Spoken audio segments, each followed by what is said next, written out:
Oke, assalamualaikum warahmatullahi wabarakatuh. Kita bertemu lagi, mahasiswa yang saya banggakan. Kita akan membahas mengenai materi yang taktik yang kesekian, yaitu branding. Ya. Nah, branding ini ya pakai ing itu adalah kata aktif ini ya. Jadi ada brand, ada branding. Memang sekarang kita sering bicara mengenai branding ya. Berarti ada brand, ada aktivitas yang dilakukan berkaitan dengan branding ini. Oke, sebelum bicara mengenai branding, maka kita akan lihat dulu mengenai brand atau merek. Brand ya. Brand itu apa sih? Brand ini adalah nama, istilah, simbol, desain atau kombinasinya ya dari nama, simbol. Jadi ada simbol-simbol yang mungkin bisa dibaca ya, ada simbol tertentu yang juga tidak bisa dibaca ya. Yang ditujukan atau dimaksudkan sebagai pembeda, sebagai pengenal dari penjual atau dari produk ya, yang tentu saja ini sebagai pengenal itu membedakan dari pesaing ya. Saya namanya Andri, diberikan nama karena akan berbeda dengan Budi, berbeda dengan yang lain ya. Andri namanya ya. Nah kayak apa sih fisiknya ya, berarti kan ada simbol tertentu ya.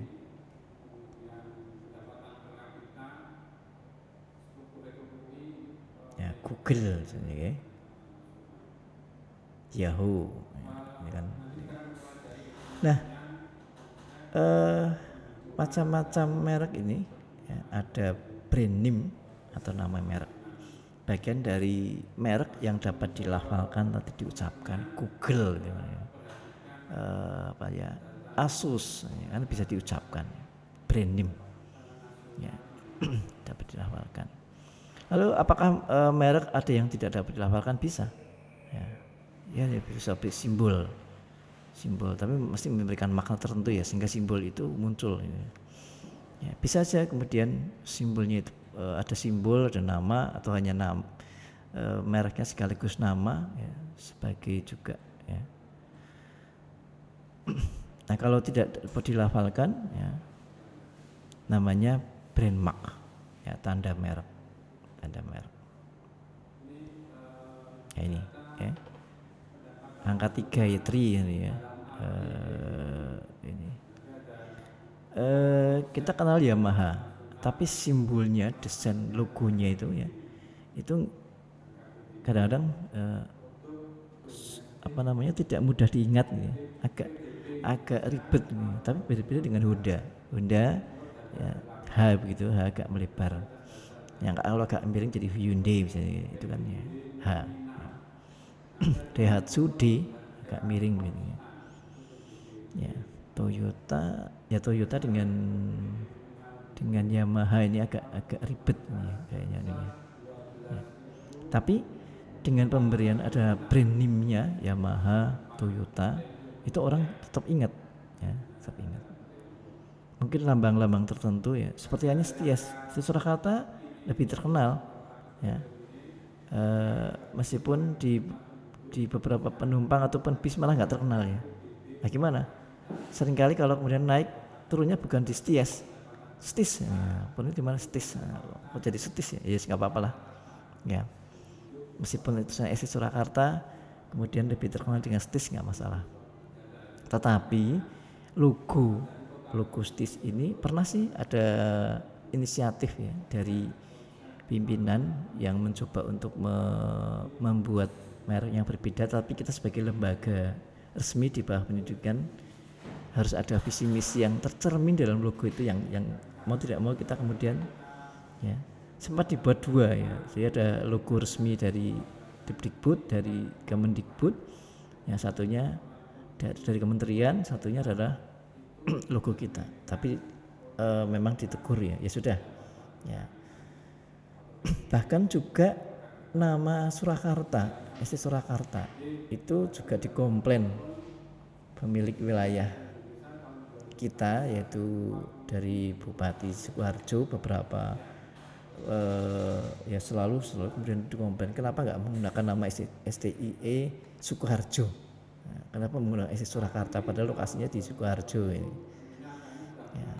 Nah ya kita hanya menyampaikan ya bukan apa-apa, bukan ya, tapi ini kan berkaitan dengan merek ya, merek itu bisa ya. Dulu sekian waktu yang lalu pada waktu tahun berapa ya, 1990-an ya, itu ada menteri pendidikan atau menteri budaya ya, jadi dia merubah semua merek itu harus menggunakan nama pakai bahasa Indonesia ya. Padahal banyak merek-merek ya, misalnya Hotel Sahid Raya atau Grand Sahid, jadi harus pakai Sahid Raya. Kemudian apalagi itu ya, rumah makan Sin ya, berubah jadi sinar-sinar ya, sinar-sinar, jadi aneh ya, karena harus dipaksakan menggunakan nama bahasa Indonesia ya, padahal mereknya sudah terkenal ya. Ya, kasihan kalau kemudian harus dipaksa-paksakan gitu ya. Kalau yang abang apa ya, saya Bang Jago, Bang siapa ya pakai bahasa Indonesia, tapi kalau yang tidak ya, Mister Burger, Mister Burger. Ya. Oh, burger kok pakai Mister? Nah, dipermasalahkan lagi. Tuan Burger ini. Oh, merek kok dipermasalahkan. Harus di-Indonesiakan. Ya. Karena kuncinya bisa enggak bahwa itu nanti masuk ke pikiran mereka mudah dilafalkan, mudah diingat, ini kan jadi kuncinya kan ke sana. Okay.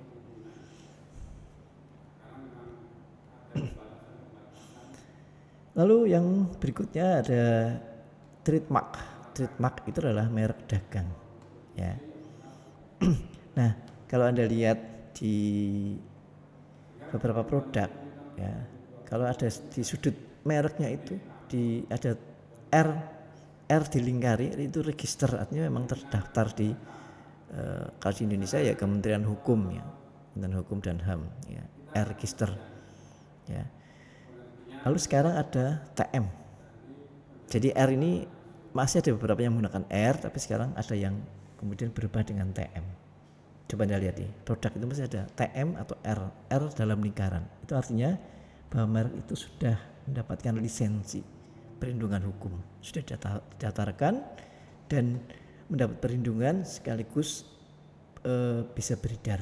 Hak secara eksklusif berarti ya, silahkan menggunakan merek itu, dan kalau ada pemalsuan, ada merek-merek yang meniru, maka bisa mendapatkan bantuan hukum ya, bisa ditindaklanjuti.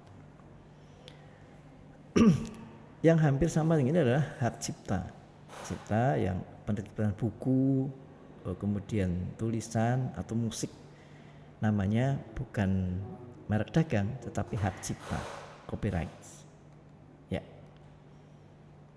Ini memenuhi enggak ya? Yeah. Nah, merek ini jadi pembelian merek itu sebenarnya juga membantu penjual ya, memudahkan penjual untuk pesanan. Jadi ada pesan apa, merek apa, ya, tapi kita coba itulah yang bungkusnya ini wah, agak kelamaan. Tapi kalau ada merek, ada tipe ya, dengan cepat ya. Lalu tadi juga perlindungan terhadap produk kita tidak bisa ditiru. Lalu memberikan kesempatan untuk mereka konsumen yang setia. Satu perusahaan Unilever itu ya mungkin sama-sama sampo atau sabun dengan beberapa merek. Jadi mereknya bukan merek perusahaan Unilever, tapi mereknya adalah merek produknya. Nah itu kan membantu misalnya, oh ternyata produk ini di daerah sana lebih cocok, daerah ini lebih cocok di sana. Okay. Dulu awal-awal sepeda motor ada yang apa itu injeksi ya, apa sih itu yang di Matic ya, Matic. Oh itu di awal-awal itu kalau Matic itu nggak cocok di daerah pegunungan misalnya, karena daerahnya ini kemudian nggak pakai rem dan sebagainya, tidak pakai gigi itu kan jadinya. Nah, saya nggak tahu sekarang perkembangannya bagaimana ya. Tapi paling tidak itu bisa memberikan informasi ke produsen, oh kayaknya daerah sana lebih cocok merek ini, lebih cocok yang tipe ini. Nah, itu kan lebih mudah ya. Lalu membantu melakukan segmentasi dari penjual ya. Sekarang kemudian dari sisi konsumen bagaimana?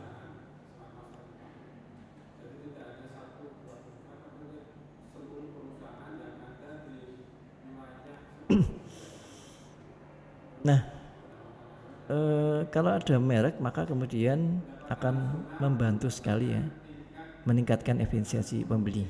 Jadi ada cari apa begitu, oh ini yang ini ya mereknya ini kan mudah. Saya cari baju merek ini daerah mana Pak misalnya gitu ya. Kalau Anda berkunjung ke toko misalnya gitu. Kemudian juga menunjukkan mutu produk. Seringkali dengan waktu kita membahas mengenai diferensiasi ya, citra itu ya, citra ya, itu kan sekali muncul. Nah citranya kok bisa citra ya, karena kan pembedanya itu ya, itu merek itu memang benar berbeda, merek itu lagi-lagi merek itu ya.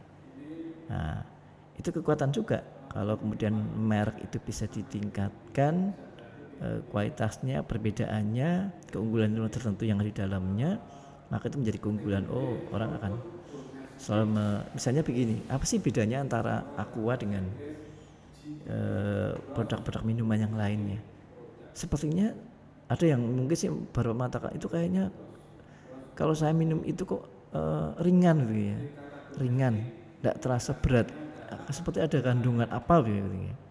Tapi kalau saya lihat seperti ini nggak ada sih bedanya ya. Bahkan kita kadang-kadang misalnya beli Aqua yang isi ulang juga, waduh ya, nggak tahu ya, mungkin kalau yang fanatik itu ya seperti rokok mungkin ya, mungkin ada yang bisa membedakan ini ya. Ya pelanggan itu memang seperti nanti ya. Kalau semakin dia sering itu bisa menunjukkan perbedaan. Nah ini kan ya, sekali itu bisa menunjukkan mutu tertentu, itu menjadi keuntungan juga bagi produsen dan kemudian juga bagi konsumen. Dia akan oh itu aja gitu.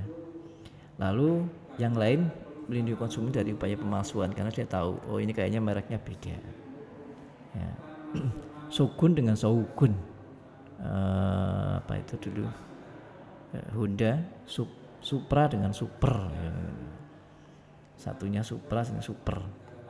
Ini kan merek-merek baru.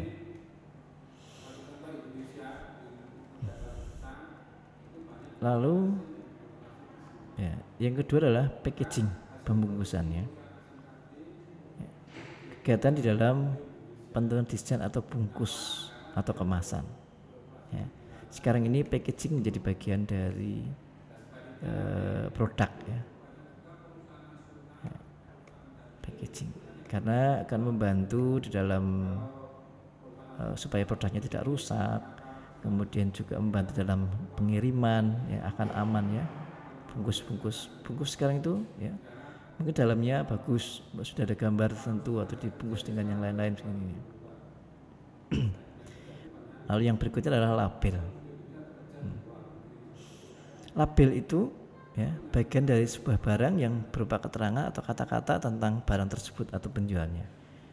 Bagian dari bungkus atau etiket yang tertempel pada barang. Ya. Kita lihat ya, kalau yang label ya, bagian dari bungkus. Ya, ini informasi-informasi tertentu ya, itu di kandungan apa dalam bungkusnya itu ya. Itu langsung muncul di bungkusnya itu. Izin kemudian mungkin nomor kontak ya, atau bahan penggunaan atau ya kedaluarsa dan sebagainya, masa kedaluarsanya itu muncul di ya, itu label itu ya, label. Meskipun itu kemudian disatukan di dalam bungkusnya ya. Lalu yang kedua adalah ya, tertempel ya, etiket yang tertempel pada barang. Ini tag apa tag name ya, tag name atau apa ini ya. Ukuran baju biasanya ada ya, ada bagian yang ya, tidak nempel tapi gantung ya, mengenai ukuran, mengenai petunjuk penggunaan. Sekarang juga ada yang bentuknya etiket ya. Label bisa brand label, Kemudian grade labelnya kalau pensil B1 akan berbeda dengan B2, A5 dengan A7 mungkin lebih tebal A7 gitu ya. Itu apa namanya, alat tulis itu ya. Lalu descriptive label atau information label, jadi berkaitan dengan penggunaan produk itu ya, sobat keras, posisi di atas dan sebagainya ya. Itu mengenai brand tadi, juga label dan pembungkusan. Lalu sekarang kita menginjak mengenai branding ya.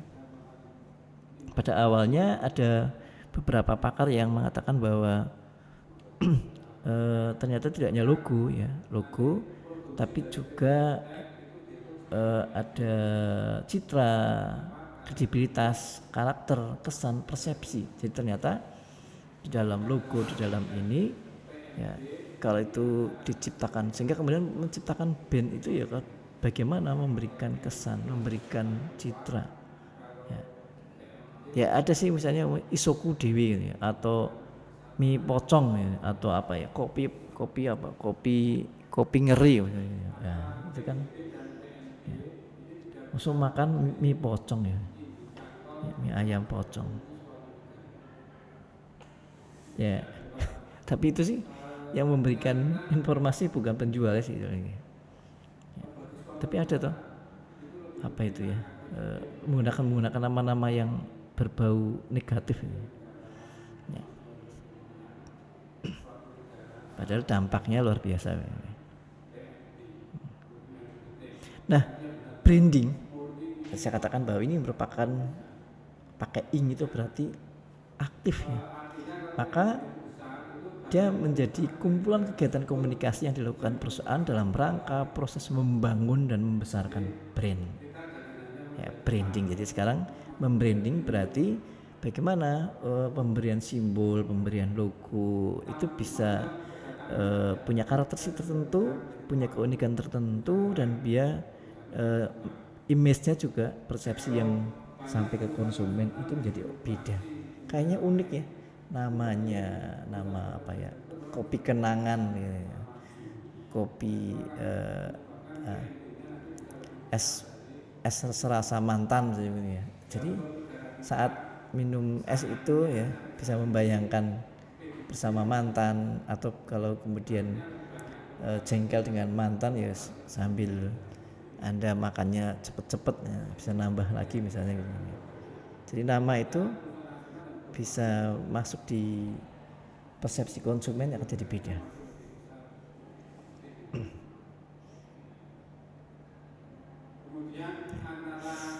Unsur branding ya, akhirnya kemudian unsur branding ini tidak sekedar logo ya. Kalau nama merek oke lah, itu menjadi brand yang ciri khas brand, nama merek, logo, tampilan visual. Tetapi sekarang karena ini berkaitan dengan komunikasi yang memang harus sampai ke konsumen, berkaitan dengan citra juga ya, maka mungkin kalau iklan itu harus ada lagu-lagu tertentu atau ya slogan tertentu, slogan karena tidak selalu kemudian nyanyian ya, tapi ada slogan tertentu, tagline juga, akronim. Dan yang terakhir adalah ada penggunaan juru bicara ya. Kalau sekarang istilahnya influencer, endorse dan sebagainya, itu ternyata menjadi bagian dari kegiatan branding. Dan memang dalam perkembangan berikutnya proses membranding itu juga menggunakan mitra ya, kemitraan atau orang-orang yang di luar perusahaan yang mereka punya prestasi tertentu, punya apa ya, citra tertentu, punya keunikan, punya prestasi lah ya, YouTuber dan sebagainya, mereka juga mampu membantu membranding ya. Sekarang banyak perusahaan-perusahaan yang kemudian tidak hanya perusahaan-perusahaan besar ya, perusahaan-perusahaan kecil, Anda buka usaha, kemudian ada teman yang mungkin dia aktif di kegiatan sosial ya, atau dia terkenal di Solo misalnya, Anda bisa menggunakan itu ya. Mengenai biaya otomatis ada biayanya ya, tapi kalau kemudian lompatan yang bisa diperoleh itu berbeda dengan ya pada saat tidak menggunakan itu ya, bisa membranding lebih baik, ini kan menjadi keunggulan. tidak salah lah kalau kemudian menggunakan tangan panjang ya. Kalau dalam masa lalu mungkin maklar gitu ya, maklar. Tapi kan kalau maklar itu kan seringkali tanggung jawabnya selesai. Nah kalau endorse itu memang kan tanggung jawabnya ya meskipun ada kontrak tertentu ya. Tanggung jawabnya lebih sehingga mungkin kontraknya lebih panjang ya. Dan punya efek lebih ini. Kalau maklar kan ya lebih banyak keuntungan pribadi, dia nggak punya ini ya. Mungkin sebenarnya sama, konsepnya sama ya. Nah itu mengenai unsur yang memang harus ada, tidak sekedar visual, logo, tapi juga ada bentuk komunikasi, penggunaan influencer dalam hal ini ya. Lalu jenis branding, ada product branding, personal branding, dan corporate branding. Produk dan korporat ini adalah bahwa identitas itu yang pertama menjadi ciri khas produk. Jadi mungkin sama-sama Unilever tapi produk A lebih terkenal, produk B atau terkenal ini untuk segmen atas, ini untuk produk yang segmen bawah gitu ya, produk branding. Sedangkan corporate ini lebih banyak memberikan branding ke perusahaan ya, mampu enggak, atau kita bisa menggunakan pilihan sebenarnya apakah menggunakan produk branding atau corporate branding. Sedangkan yang personal ini lebih banyak ke usaha jasa atau perorangan. Dia bisa enggak membuat branding secara individu.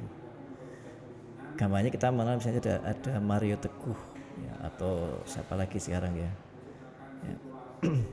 artis-artis ya, yang personal brandingnya ya, memang dari sisi namanya ya luar biasa gitu ya. Kita terpas, tapi kemudian Mario Teguh itu kan cukup lama ya. Atau kalau kemarin saya sempat di positioning ada Inul Daratista, kemudian juga Tukul Arwana ya, dua artis yang kalau kita lihat dari segi fisiknya ya tidak tampan ya, tidak masuk di kalangan artis gitu ya, tapi dia punya sesuatu yang berbeda ya, personal branding ya. Lalu yang berikutnya adalah destination branding. Ini biasanya adalah merek-merek tempat-tempat tujuan wisata ya, atau wilayah ya, tertentu ya, Wonderful Indonesia ya. Bali ya, Jogja dan sebagainya.